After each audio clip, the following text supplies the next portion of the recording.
नमस्कार। 25 जनवरी की रात, 25 और 26 जनवरी की दरमियानी रात बलूचिस्तान के केच एरिया में एक अटैक हुआ।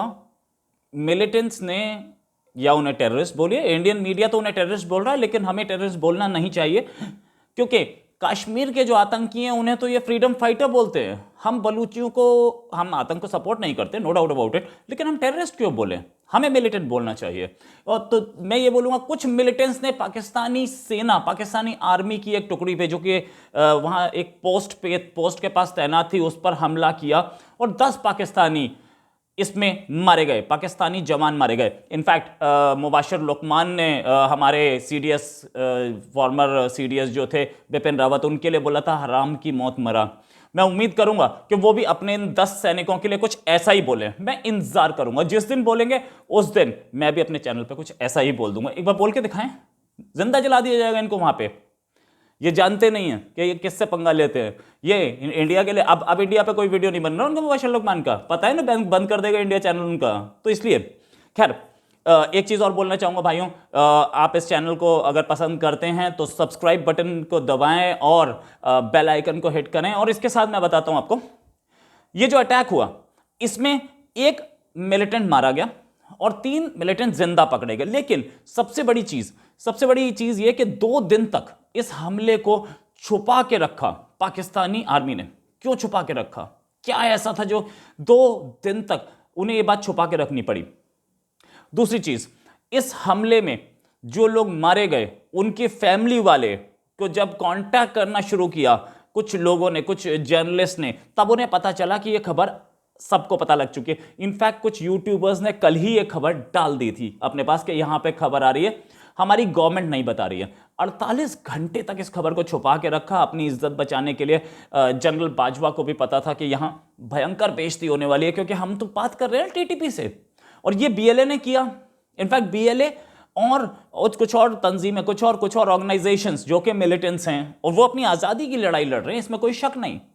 अगर हमारे पास कश्मीर में जो आतंकी हैं वो आज़ादी की लड़ाई लड़ रहे हैं, तो ये भी तो आज़ादी की लड़ाई लड़ रहे हैं। तो ये फ्रीडम फाइटर्स बलूचिस्तान के, उन्होंने ये काम किया और उन्होंने धमकी दी कि और ऐसे हमले होंगे। इनफैक्ट आज सुई में एक और ब्लास्ट हुआ है जिसमें 4 लोग मारे गए।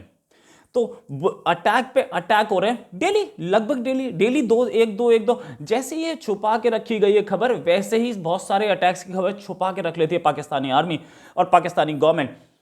और जैसे ये खबर छुपा के रखी गई थी, वैसे ही पता नहीं कितनी और खबरें छुपा के रखी जा रही हैं कि यहां हमारे ये मारे गए, यहां हमारे वो मारे गए। ऐसे ही वो F-16 का जो फाइटर पायलट मरा था उसकी खबर भी छुपा दी इन्होंने। पहले इन्होंने बोला था कि 2 पायलट हैं और एक हॉस्पिटल में मर गया, उसके बाद वो खबर छुपा दी। पीछे पीछे कहीं डेड बॉडी चली गई और पता भी नहीं चलने दिया मीडिया वो कहाँ गया। खैर, इनफैक्ट जब जर्नलिस्ट ने पकड़ा और ये बोला कि ये कहाँ से हुआ और कैसे हुआ और इसकी डिटेल्स दीजिए और हमें पता है कौन कौन मारा गया, तब पाकिस्तान की आर्मी को सामने आके बोलना पड़ा। इनफैक्ट अफवाह बोले या खबर बोले, खबर यह भी है कि पाकिस्तानी आर्मी के कुछ जवानों को वो उठा के भी ले गए। शायद ये भी एक रीज़न रहा होगा कि 48 घंटे लगे पाकिस्तान को ये अटैक एक्सेप्ट करने में कि ऐसा अटैक हुआ है। ये रीज़न हो सकता है कि पाकिस्तान के अंदर ही पाकिस्तानी आर्मी के लोग अगवा हो गए और उठा करके उन्हें ले गए कहाँ पता नहीं किसी को।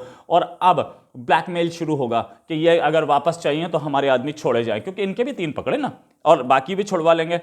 हमला कौन कर रहा है इस पर पाकिस्तानी जो यूट्यूबर्स हैं या पाकिस्तानी मीडिया है वो बार बार इंडिया को ब्लेम कर रहा है। लेकिन कल ही तो मोईद यूसुफ ने बोला कि हमारे पास तो अफगानिस्तान से हमले आ रहे हैं और तालिबान कुछ नहीं कर रहा है।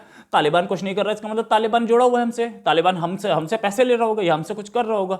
और साथ में ये भी कहने वाली बात है कि ये भी एक देखने वाली बात है कि तालिबान आपका कुछ कर नहीं रहा, हम कहाँ से उसमें इन्वॉल्व हो जाते हैं? हमारा उससे, इंडिया का क्या लेना देना?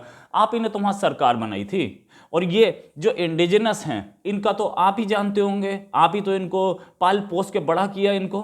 खैर, इससे आगे बात करते हैं। ये जो अटैक था, ये अटैक जो इस तरीके का था कि लार्ज नंबर में, बड़े संख्या में आए थे मिलिटेंट्स, और उन्होंने आकर के पाकिस्तानी आर्मी को घेर लिया था। कुछ असला भी वहां से उठा के ले गए हैं वो लोग। ये चीज कि असला उठाना और घेर के मारना, ये सब पाकिस्तान ने सिखाया था कश्मीरियों को, और कश्मीरियों से, कश्मीरी आतंकियों से सीख लिया इन्होंने। ये टेक्नोलॉजी तो आतंकी अब एक दूसरे को ट्रांसफर करते रहते हैं ना, तो ये सीख लिया इन्होंने, और अब फंस गए हैं। अब बता नहीं सकते कि हमारे सैनिक किसने मारे, यार हम ही तो ये सब कुछ कर रहे थे और हमारे सैनिक ही मारेगा, हम कैसे करेंगे।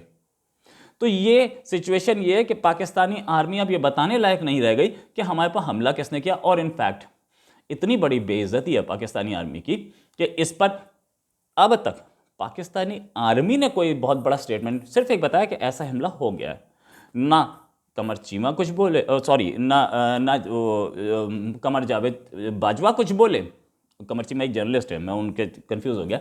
कमर जावेद बाजवा कुछ बोले, और ना उनके डीजी आईएसआई कुछ बोले। कुछ बोलते भाई हम देखेंगे, बदला लेंगे, ये करेंगे, वो करेंगे, ठीक है।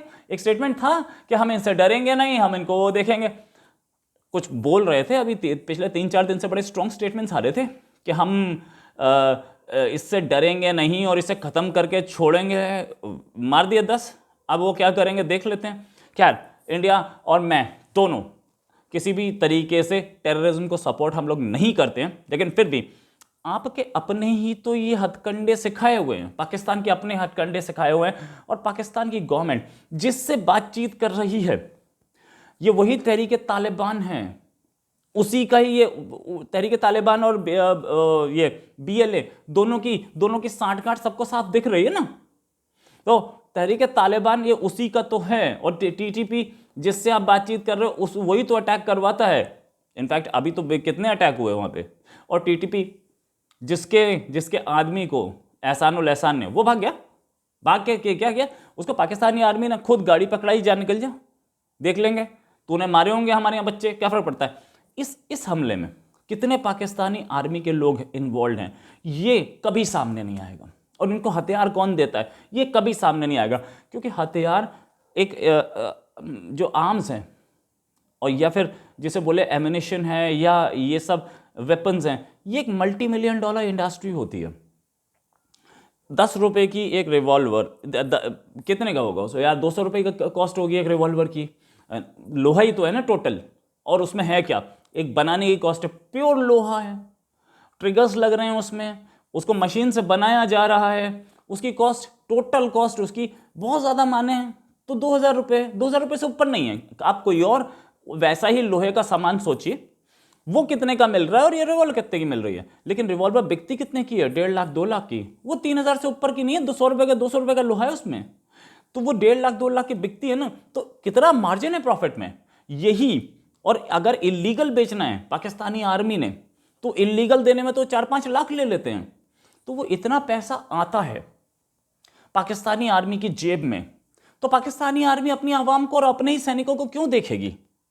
ये सब इन्होंने किया इसीलिए किया कि एक तो जिहाद, कि हम जिहाद कर रहे हैं, जिहाद के नाम पे आप कुछ भी कीजिए। जिहाद भी इनका ऐसा है, सीक्रेट है कि जिस पर आप कोई क्वेश्चन नहीं उठा सकते, और जिहाद के नाम पे 90% पाकिस्तानी सिर झुका के सिर्फ बोलते हैं ये, और कभी पूछते नहीं कि ये पैसा जिहाद है या ये जिहाद है, या ये पैसा कहाँ गया और कहाँ लगा दिया आपने। कोई सवाल ही नहीं कर सकता जिहाद के नाम पे। तो वो जो पाकिस्तानी आर्मी 1-1 लाख का सामान 20-20 लाख में बेच रही है इन आतंकियों को, वो कमाई कहाँ जा रही है, किसकी जेब में जा रही है, ये इन्हीं की जेब में। और इसी वजह से तो ये हमले हो रहे हैं। बीएलए के पास जो वेपन्स आ रहे हैं, या टीटीपी के पास जो वेपन्स आ रहे हैं, वो सारे इंडिया से आ रहे हैं क्या, आप ही ने दिए थे। एक और टेररिस्ट ऑर्गेनाइजेशन को आपने दिए, वो कश्मीरी टेररिस्ट ऑर्गेनाइजेशन लश्कर हो या कोई, लश्कर को जब पैसे की कमी पड़ती है, वो 1 लाख का सामान 3 लाख में टीटीपी को दे देता है।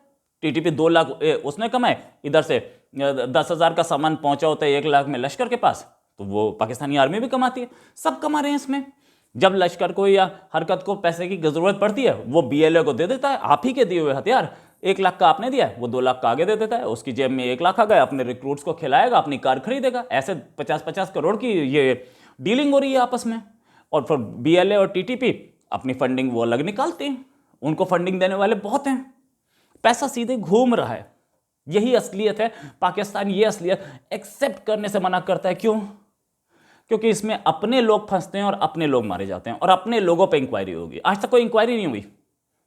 इंक्वायरी की गई हो, कोई एक इंडिपेंडेंट जज से सुप्रीम कोर्ट के अंडर इंक्वायरी करवाई है, पता चलेगा ये हथियार कहां से आते हैं इनके पास और कैसे आते हैं।